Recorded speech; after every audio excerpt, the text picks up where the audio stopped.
Hello friends, welcome to my channel competitive English with প্রাইমাইটেড। তো বন্ধুরা, এই যে আমি এর আগেও যে মামলাটা যেটা ওএমআর মামলা যেটা রয়েছে 2014, তো সেখান থেকে কিন্তু আজকে কী ঘটনা ঘটেছে তো সেটা কিন্তু আমি আমার আগের ভিডিওতে জানিয়েছি। তো এখন অর্ডার কপি বের হয়েছে। তো এখন আমি অর্ডার কপিটার থেকেও একটু পুঙ্খানুপুঙ্খ আলোচনা কিন্তু আমি করছি, তো অবশ্যই তোমরা এটা দেখে নিতে পারবে। আচ্ছা, তার আগে বলে দিই, এই যে 2014 টেট সম্পর্কিত যেহেতু মামলাটা ছিল, তবে আমরা জানি 2017 যে টেট, তো সেই 2017 টেটের যে ওএমআর, তো সেটাও কিন্তু ইতিমধ্যে ডিস্ট্রয় করা হয়েছে। তো যাই হোক, তো আজকে এই যে অর্ডার কপিটা, তো এটা কিন্তু একটা হাতিয়ার হয়ে দাঁড়ালো। এর আগের ভিডিওতে তোমরা এটা দেখতে পারবে। তো 2017 ক্ষেত্রেও যখন মামলাগুলো উঠবে, ওএমআর মামলা, তখন কিন্তু এই যে অর্ডার কপিটা, তো এটা কিন্তু একটা খুব ভালো ব্রহ্মাস্ত্র, খুব ভালো একটা কিন্তু কাজে লাগবে, এটা ভালো পয়েন্ট এটা। আচ্ছা, চলো এবার আমি শুরু করি। যে ওইমার মামলার যে অর্ডার কপিটা রয়েছে এটা, তো তোমরা দেখো, প্রথমেই দেখতে পাচ্ছ WPA 8142 অফ 2025, এটা হলো কেস নাম্বার রয়েছে। তারপর দেখো Saifuddin Arif and Warsi versus the state of West Bengal and ওয়ারিস। আচ্ছা, পিটিশনারদের পক্ষ থেকে যেই সব উকিলরা যারা ছিলেন, দেখো মিস্টার আনিন্দা বোস আর গোলাম মঈনুদ্দিন, মৃদুল বিশ্বাস, এনারা ছিলেন পিটিশনারদের পক্ষ থেকে। আচ্ছা, এছাড়া West Bengal board of primary education, তাদের পক্ষ থেকে মিস্টার সুবি সান্যাল স্যার ছিলেন, রাজুল বিশ্বাস, কৌশিক চৌধুরী। আর স্টেটের পক্ষ থেকে, স্টেট অফ ওয়েস্ট বেঙ্গলের পক্ষ থেকে আকাশ দত্ত স্যার ছিলেন। তো যে বিষয়টা হয়েছে, আমি কিন্তু খুব ডিটেলে আমি আলোচনা করেছিলাম, এমনকি কোর্টের মধ্যেকার যে বিষয়, তো সেটাও কিন্তু আমি তুলে ধরেছিলাম আমার আগের ভিডিওতে। তো এখানে দেখো, তো ওই ভিডিওতে যে বিষয়টা ছিল, এখানেও কিন্তু সেই ব্যাপারটাই রয়েছে। তো টোটাল বিষয়টা আমি নতুন করে কিন্তু আর এত কিছু পড়ছি না, বা খুব দ্রুত আমি একটু পড়ে যাই, তোমরা দেখতে পাবে। দেখো, petitioners have approached this court with the present writ petition with common prayer for supply of OMR sheets in connection with teacher eligibility test 2014 for short TET 2014. It is submitted by learned advocate representing the petitioners that TET 2014 was conducted by West Bengal Board of Primary Education in 2015। তো এখানে যে বিষয়টা যেটা উঠে আসছে, সেটা হলো first প্যারাগ্রাফে যেটা রয়েছে। তো এই যে পিটিশনার, তো পিটিশনারদের পক্ষ থেকে যেটা দাবি করা হচ্ছে, তারা 2014 যে টেট হয়েছিল, তো সেই টেটের যে ওএমআর, তারা সেই ওএমআরটা কিন্তু এখন চাইছে। তো তারপরে যেটা বলা হচ্ছে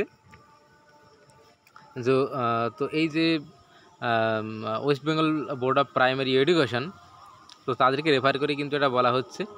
আর এই টেটটা 2014-তে হলেও এটার পরীক্ষাটা হয়েছিল, এটা কিন্তু 2015। আচ্ছা, তারপরে পিটিশনার যারা রয়েছে, তো তাদেরকেও আরটিআই করেছিল। তো আমরা জানি right two education information act যেটা, সেটা 2005। তো আরটিআই করেছিল 19th March 2025, praying for supply for OMR sheets, and thereafter filed the present writ petition on 8th April 2025। তো তারপরে তারা আরটিআই করার ফলে, আরটিআইটা করেছিল হলো 19শে মার্চ, আর এই যে মামলাটা তারা ফাইল করেছিল হলো 8 April. This court can not brush aside the facts that result of TET 2014 was published on 14th September 2016, and thereafter for a period of precisely 9 years petitioners did not take steps for obtaining copies of OMR sheets in connection with TET 2014। তো এখানে যেটা বলা হচ্ছে যে 2014 সালে TET হয়েছিল, পরীক্ষা হলো 2015 সালে, এবং 14ই সেপ্টেম্বর 2016 এই দিন যে 2014 টেটের যে রেজাল্ট, সেটা পাবলিশ হয়েছিল। তবে পাবলিশ হওয়ার পরেও 9 বছর অতিক্রান্ত, এতদিন পর্যন্ত কিন্তু যারা এখন বর্তমানে পিটিশনার, তো তারা কিন্তু ওএমআর শিটের জন্য দাবি জানায়নি। তবে এখন এসে যে টেটের যে ওএমআর, তারা ওএমআরের জন্য দাবিটা এখন জানাচ্ছে, এবং তারা আরটিআই করেছে। তো এই যে বিষয়টা এখানে এই ব্যাপারগুলোই রয়েছে, আমি এগুলো আর পড়ছি না, এর আগেও আমি বিষয়টা অলরেডি বলে দিয়েছি। তো তারপরে দেখো, তো এই যে জাজমেন্ট দিতে গিয়ে এখানে একটা জিনিস দেখো, in this regard reliance is placed on the judgment of the honourable Supreme Court reported in 2007-9 Supreme Court cases 278 New Delhi Municipal Council versus Pansing and ORS। তো এখানে কিন্তু দিল্লি একটা যে রিক্রুটমেন্ট হয়েছিল নিউ দিল্লি মিউনিসিপ্যাল কাউন্সিলের যে রিক্রুটমেন্ট, তো সেই ক্ষেত্রে একটা মামলা হয়েছিল। তো সেই মামলাতেও কিন্তু এমন একটা বিষয় ছিল, তো সেই বিষয়টাকে কিন্তু হাতিয়ার করেছেন এখানে বিচারপতি, আর সেই বিষয়টা কিন্তু এখানে তুলে দিয়েছেন। In paragraph 17 of said judgment, it has been succinctly held by the Honorable Supreme Court that although there is no period of limitation provided for filing a writ petition under Article 226 of the Constitution of India, ordinarily a writ petition should be filed within a reasonable time। তো এখানে যেটা বলা হচ্ছে যে কোনো একটা মানে যেটার বিরুদ্ধে অ্যাকচুয়ালি মামলাটা হবে, বা এখানে এই যে 2014 টেটের যে ওএমআর পাওয়ার জন্য তাদের যে আরটিআই, তো সেটা পায়নি এবং তারপরে তারা মামলাটা করেছে। তো যাই হোক, একটা শর্ট টাইমের মধ্যে কিন্তু এটা মামলাটা করার দরকার ছিল। তো এটা যেহেতু একটা টাইমটা হতে হবে রিজনেবল, মানে একটা যেটা একটা রিগার্ডেড বিষয় যেটা হয়, যেটাকে অ্যাকচুয়ালি একটা পারমিট করা যায় এমন একটা সময়। তবে এই যে সময়টাই কেটে গেছে প্রায় 9 বছর, এখন মামলাটা করছে। তো যে কারণে কিন্তু এখানে বিচারপতি এটাতে সন্তুষ্ট হননি। তো এটাই কিন্তু মেন কারণ, এতদিন পরে মামলাটা করেছে এবং এই কারণের জন্যই সাধারণত এটাকে ডিসমিস করে দেওয়া হয়েছে। এছাড়াও পরবর্তীকালে আমরা যেটা দেখেছি, আমরা যেই হিয়ারিং যেটা চলছিল তো সেখানেও আমরা সেখানেও দেখেছিলাম যে বিচারক সৌগত স্যার যখন যে জাজমেন্ট কপি উনি যখন বলছিলেন, তো তখন কিন্তু একদম শেষের দিকে তো সুবীর সান্যাল স্যার, তো বোর্ডের পক্ষ থেকে উনি ছিলেন, তো উনি কিন্তু একটা বিষয় কিন্তু উল্লেখ করলেন, যেটা রেজাল্ট বেরোনোর সময় বোর্ডের পক্ষ থেকে জানানো হয়েছিল যে যারা ওএমআরের যে ফটোকপি যাদের প্রয়োজন বা স্ক্যান কপি যাদের প্রয়োজন, তারা যেন এটাকে নেওয়ার জন্য আরটিআই করে, বা যেসব নেসেসারি যেসব স্টেপগুলো নেওয়ার সেটা নেয়। তবে তখন কিন্তু সেরকম খুব বেশি কিছু করেনি। তো সেই বিষয়টা উল্লেখ করেছে, আমরা চলো সেটা শেষে দেখে নিই।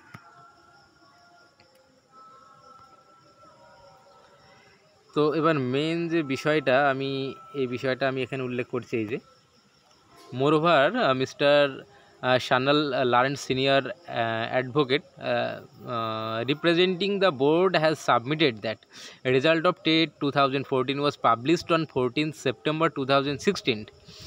আমি যে বিষয়টা অলরেডি বলে দিয়েছি। and on the same day on website of the board a notice was published inviting applications from the candidates who participated in TET 2014 for obtaining photocopies of OMR sheets or digitized data sheets upon payment of requisite cost। তো এখানে যে বিষয়টা বলা হচ্ছে যে Subir Sanyal sir উনি যেটা বলেছেন যে অর্ডার কপি, তার সঙ্গে উনি কিন্তু এটা অ্যাটাচ করেছেন যে অবশ্যই যেদিন যে রেজাল্ট পাবলিশ হয়েছিল 14th September 2016-এ, তো সেই দিনই কিন্তু বোর্ড একটা নোটিশ জারি করে যে যারা এই যে ওএমআরের যে ফটোকপি, এই যে এখানে বলাই আছে অবটেইনিং, আমি এটা একটু উল্লেখ করি, দেখো, for obtaining photocopies of OMR shits or digitised data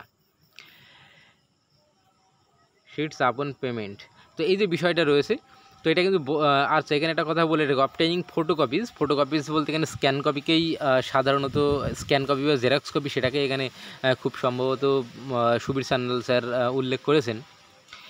তো এই যে বিষয়টা, এটা কিন্তু পরবর্তীকালে সুবীর সান্যাল স্যার কিন্তু যে জাজমেন্ট কপি তার সঙ্গে কিন্তু ওটা অ্যাড করলেন। তো এটা অ্যাড করার পরপরই আরও যে বিষয়টা যেটা জানালেন, আচ্ছা দেখো, তারপরে যেটা রয়েছে আমি যেটুকু পড়েছি, তারপরে দেখো, time which was provided to approach the board in terms of notice dated 14 September 2016 was 30 days. তো অ্যাকচুয়ালি 14ই সেপ্টেম্বর তারপর থেকে সময় দেওয়া হয়েছিল হলো 30 ডেজ, অর্থাৎ 1 মাস। এই 1 মাসের মধ্যে কিন্তু আবেদন করতে হবে। তারপর দেখো petitioners did not avail set opportunity. তো এই যে অপরচুনিটি এটাকে কিন্তু মানে অ্যাকসেপ্ট করেনি পিটিশনাররা, সেটাই বলতে চেয়েছেন। Hence no relief can be granted to the petitioners at this belated stage. তো এতটা দেরি করেছেন পিটিশনাররা, তো সেই কারণে এই যে আবেদনটা এটাকে কিন্তু আর নেওয়া হচ্ছে না।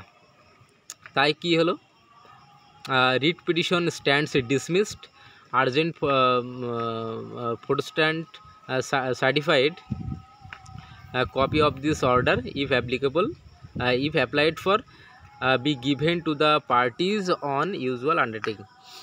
তো এই যে বিষয় যেটা হলো সে তো এটাকে কিন্তু উনি গ্রান্ট করলেন না, এবং কোন কোন কারণে গ্রান্ট করেন না সেটা আমি এর আগে উল্লেখ করলাম, বা তোমরা এখানে বুঝতে পারলে।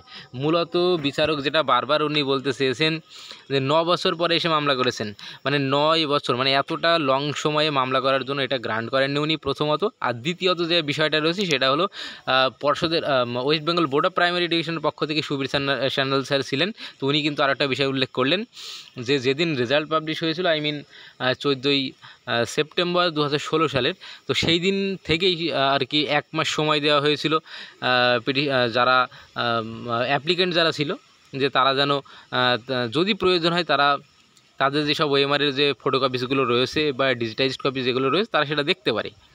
তো তারা তখন সেটা দেখেনি, সেই সুবিধাটা তারা তখন নেয়নি। তাহলে এতদিন পরে কেন তারা আবার এই সুবিধার জন্য কেস করছে? যাই হোক, এই যে মূলত দুটো রিজন রয়েছে, এই মূলত দুটো রিজনে কিন্তু এটাকে ডিসমিস করে দেওয়া হয়েছে। তো যাই হোক, আরও অনেক কিন্তু কেস রয়েছে এই 2014 সালের ওএমআর রিলেটেড। তো আশা করছি অন্যান্য যে কেসগুলো রয়েছে তো সেগুলোকে ডিফিট করার জন্য এই যে আজকের অর্ডার কপি এটা কিন্তু অনেকটা সহায় হবে, অ্যাজ ওয়েল অ্যাজ যে 2017-র যে ওএমআর মামলা যেটা রয়েছে তো তার ক্ষেত্রেও কিন্তু এটা অনেক বেশি সহায়ক হবে। তো অবশ্যই প্রাইমারি এবং এসএসসি সংক্রান্ত বিভিন্ন খবর পেতে আমাদের চ্যানেলের সঙ্গে যুক্ত থাকবে। ধন্যবাদ।